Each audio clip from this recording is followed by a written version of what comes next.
Right, this morning we've got a Beretta AL390 Lioness. I thought I'd do this video because it's a little bit more unusual. There isn't one on the internet that I can see. It's got a nice piece of wood on it and it's nicely engraved.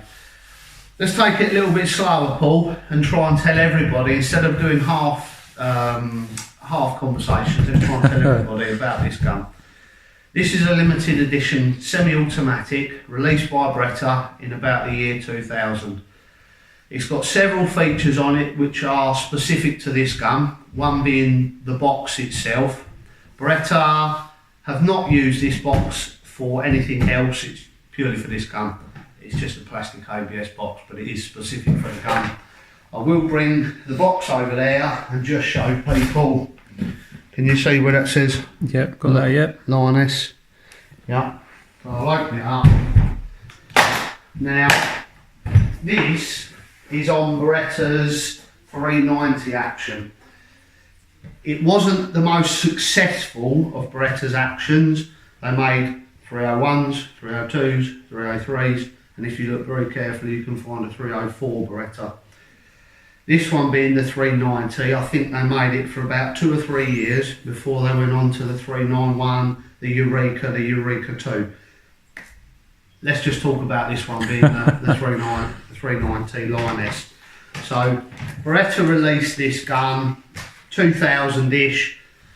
It is a limited run of 1,526 guns, which was to celebrate Beretta's, I don't quite know what the time, well, if it had been 2000, 1526. Basically 1526 is when Beretta started in Italy. So with this one, we've got hand selected wood, we've got a nice fore end piece on it. You can get this 390 action in sporting. All of the Lionesses that I saw came in with narrow game ribs on them. So this has got a parallel, if I bring it over there, this has got a parallel 5-6mm rib. You see that, mate? Yep. Yeah, nice and thin, and with the Beretta stuff, they have got, to make it nice and easy, they've got a date code system on them, so you can tell what year they was made, going back to about 1950 something or whatever. This one is an early one because this comes in the box with choke tubes. Towards the end of the run, the chokes were omitted from it, so basically they weren't in it. It came with 1/2 choke. You've got a longer recoil pad, longer recoil pad. You've got some shims with it.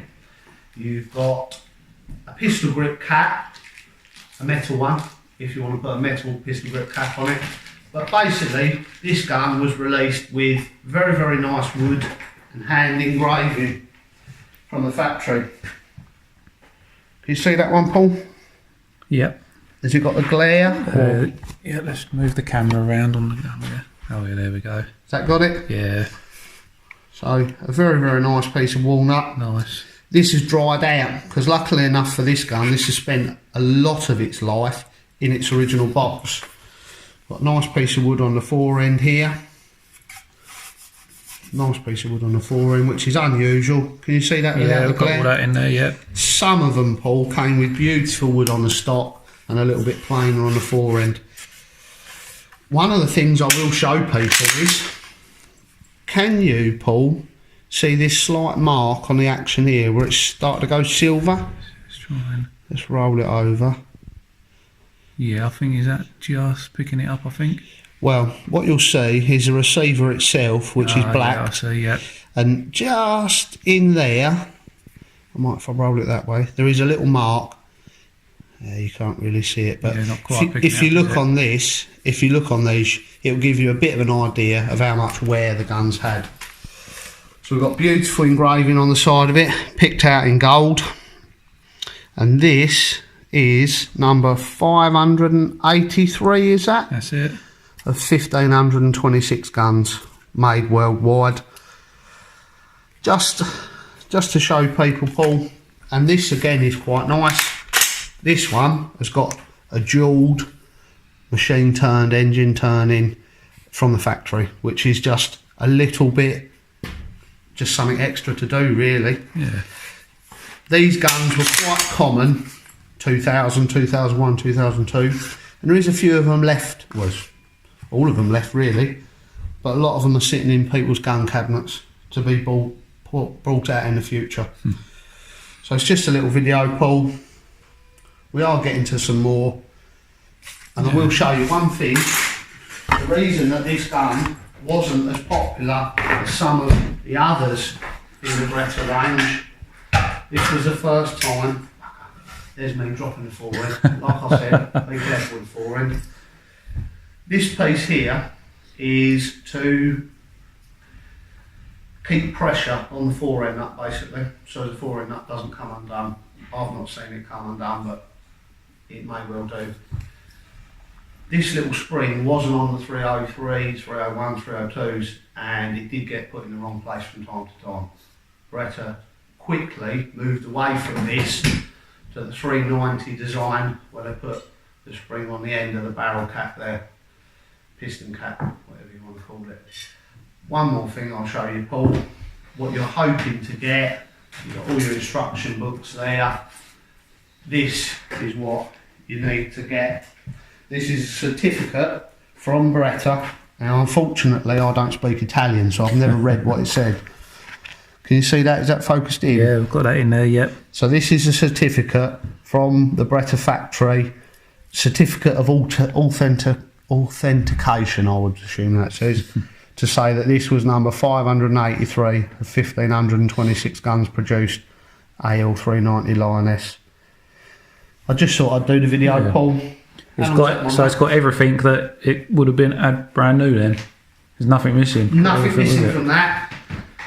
And when you buy something limited edition, it's the same with anything. You're trying to get as much paperwork. Yeah. Even the original receipt would have been nice to have had. I don't know where we bought this gun from. We didn't get the original receipt for it, but we'll chuck it together. And this one, this very gun, Paul, I was lucky enough to use this at the Benelli Sporto this year, down at Southdown Gun Club. We shot 94 out of the 120, so shoots all right. Yeah. All right, I mean. Oh, and one more thing I looked at, Paul, because this is a game gun, it's proofed at 18.3, which I believe is about 721, 722, something like that, on the bore dimensions. Right. This has got mobile chokes in it, which stood Beretta well from the early 80s, really, up until about 5 or 6 years ago when they decided to go to the Optibore HP. So, Beretta AL390 Lioness. Fabulous little gun, Paul. Beretta quality oozing out of it everywhere. Another little video, mate. Thank you very much.